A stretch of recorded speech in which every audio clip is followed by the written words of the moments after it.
Welcome to the Inspirational Living podcast. I'm currently on vacation for the holidays and unable to record a new podcast this week. So as a special holiday gift to our listeners, I am going to play for you a reading from our Sunday Talks, a weekly series that is available exclusively to our patrons. If you enjoy today's reading, please do consider becoming our patron. For as little as $3 a month, you can gain full access to this series of thought-provoking spiritual talks, as well as access to over 200 transcripts of the Inspirational Living podcast. To learn more, please visit livinghour.org/patron. This episode of our Sunday Talks was edited and adapted from Prayer, the Art of Believing by Neville Goddard, published in 1945.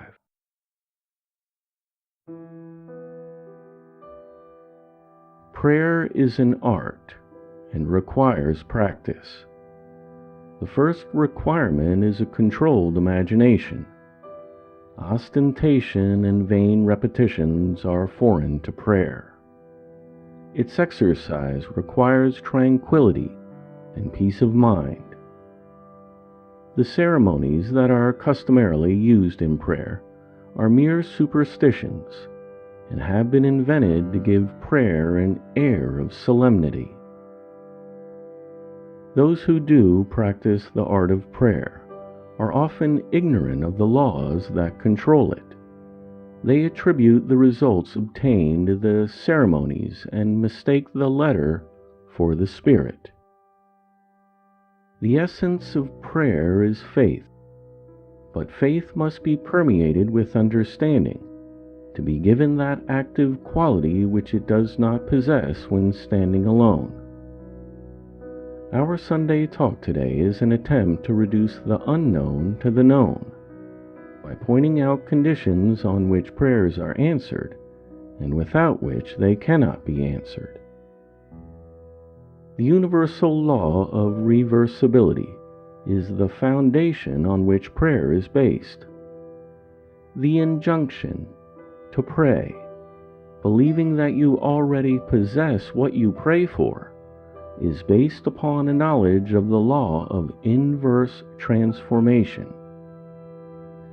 If your realized prayer produces in you a definite feeling or a state of consciousness, then inversely, that particular feeling or state of consciousness must produce your realized prayer.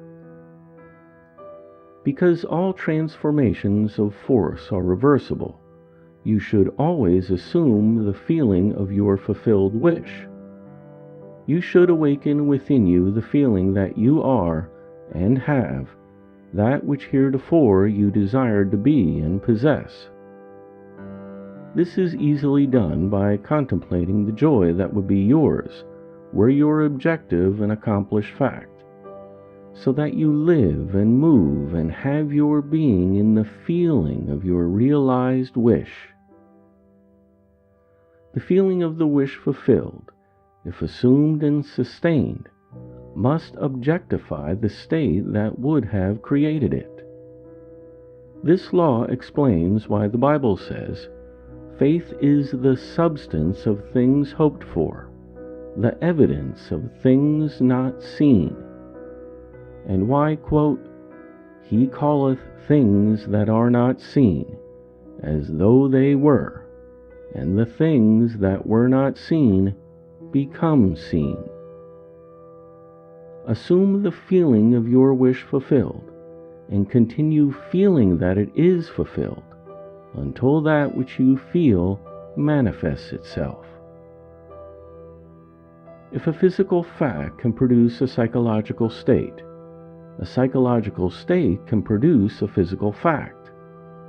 If the effect A can be produced by the cause B, then inversely, the effect B can be produced by the cause A.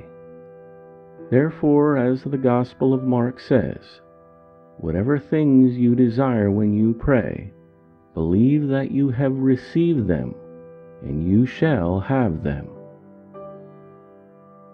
A clear concept of the dual nature of our consciousness must be the basis of all true prayer.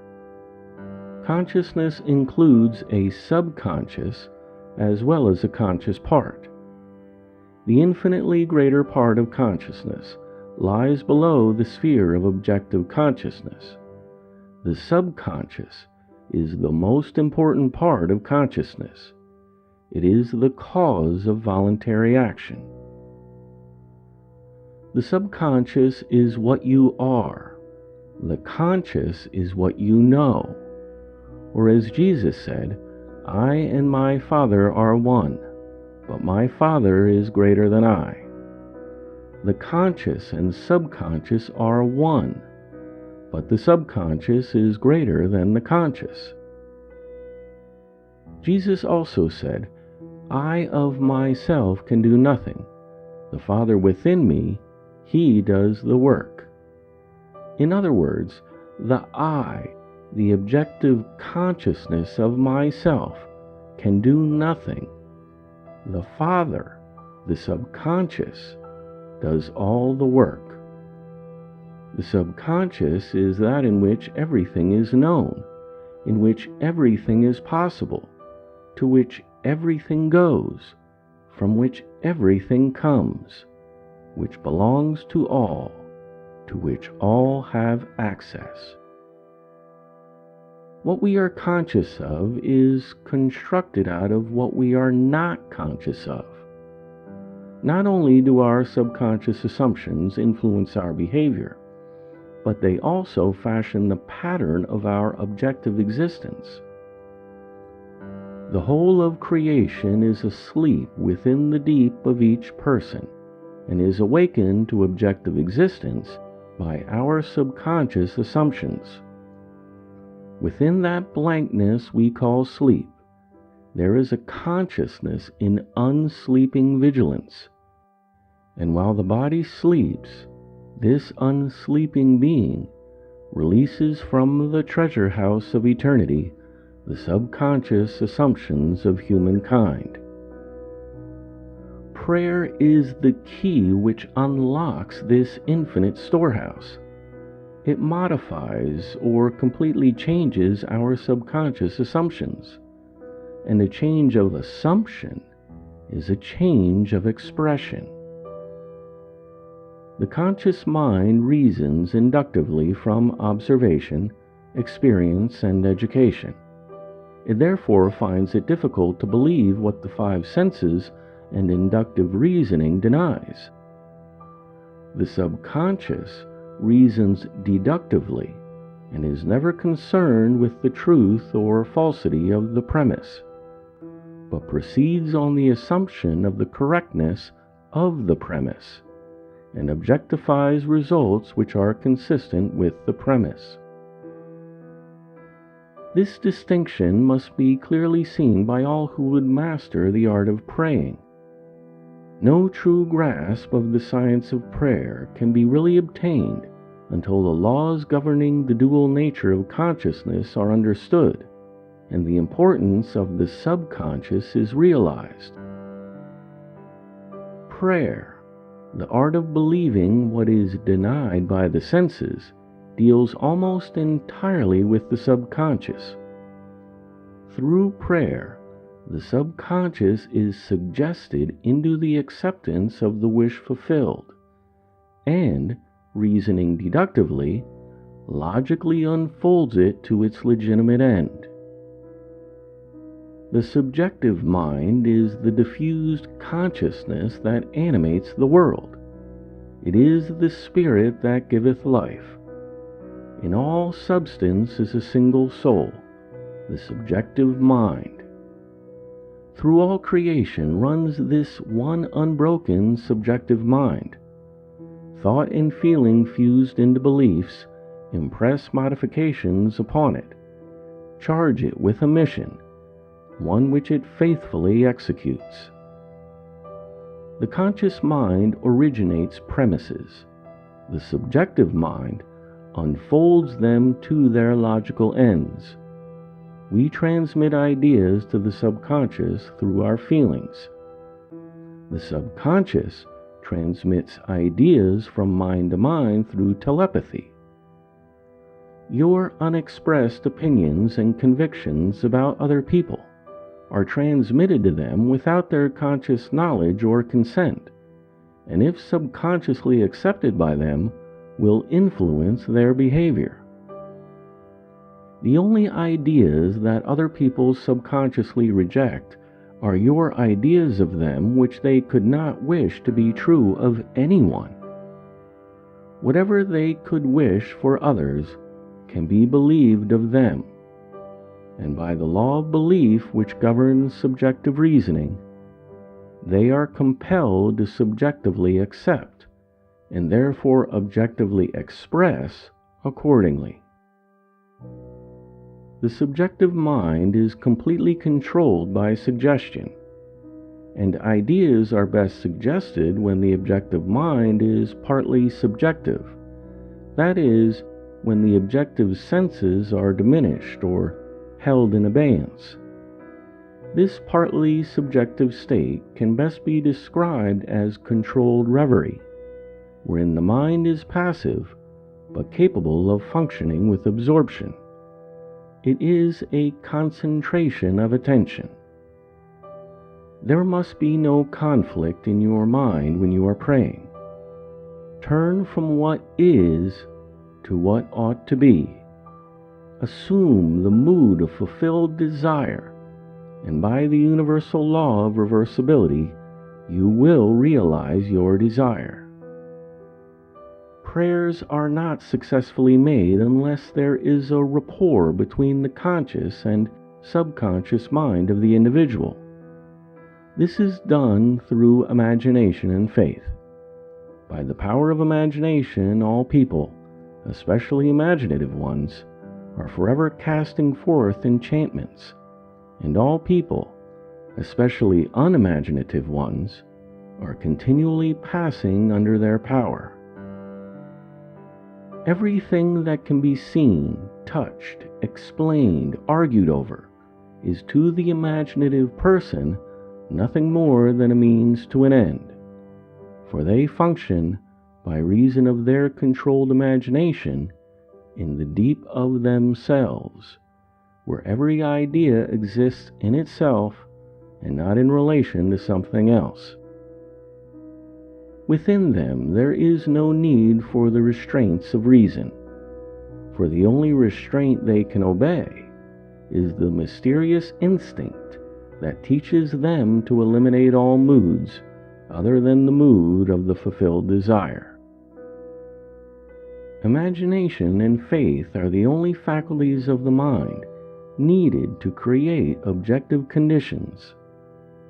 The faith required for the successful operation of the law of consciousness is a purely subjective faith and is attainable upon the cessation of active opposition on the part of the objective mind of the operator. It depends on your ability to feel and accept as true what your objective senses deny. It is not what you want that you attract. You attract what you believe to be true. Therefore, get into the spirit of these mental conversations and give them the same degree of reality that you would a telephone conversation. For as Jesus has said, if thou can believe, all things are possible. The acceptance of the end wills the means, and the wisest reflection could not devise more effective means than those which are willed by the acceptance of the end. If you are praying for others, mentally talk to them as though your desires for them were already realized. To change your world, you must first change your conception of it. To change a person, you must change your conception of them. You must first believe them to be the person you want them to be, and mentally talk to them as though they were. All people are sufficiently sensitive to reproduce your beliefs of them. Therefore, if your word is not reproduced visibly in the person toward whom it is sent, the cause is to be found in you, not in the subject. As soon as you believe in the truth of the state affirmed, results follow. Everyone can be transformed.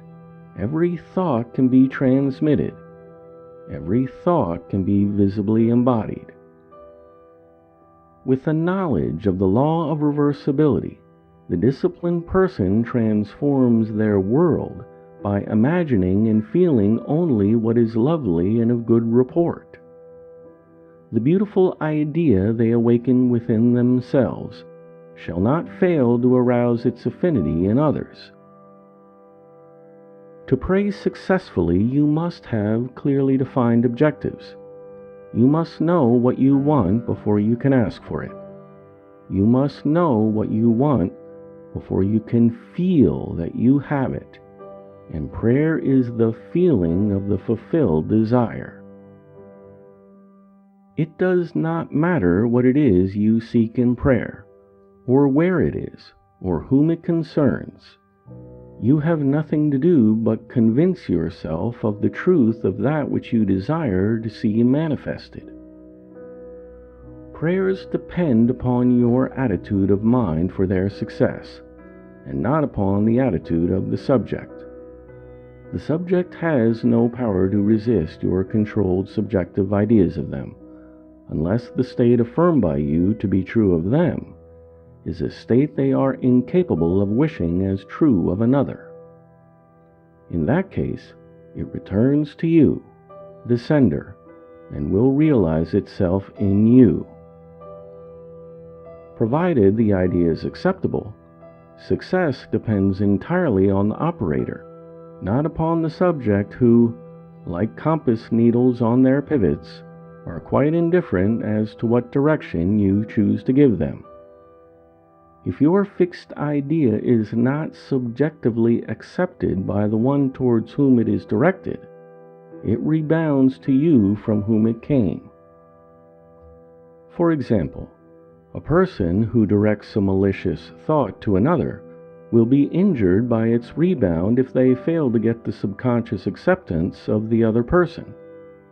In other words, as ye sow, so shall ye reap. Furthermore, what you can wish and believe of another can be wished and believed of you, and you have no power to reject it if the one who desires it for you accepts it as true of you. The only power to reject a subjective thought is to be incapable of wishing a similar state on another person, because to give presupposes the ability to receive. Fools exploit the world, the wise transfigure it. It is the highest wisdom to know that in the living universe there is no destiny other than that created out of the imagination of humankind. There is no influence outside of the mind of humanity. In the words of the Apostle Paul, whatsoever things are lovely, whatsoever are of good report, if there be any virtue, and if there be any praise, think on these things. Never accept as true of others what you would not want to be true of you. Lastly, remember this: to awaken a state within another, it must first be awake within you. The state you would transmit to another can only be transmitted if it is believed by you. Therefore, to give is to receive. You cannot give what you do not have, and you have only what you believe. So to believe a state is true of another not only awakens that state within the other, but it makes it alive within you. You are what you believe.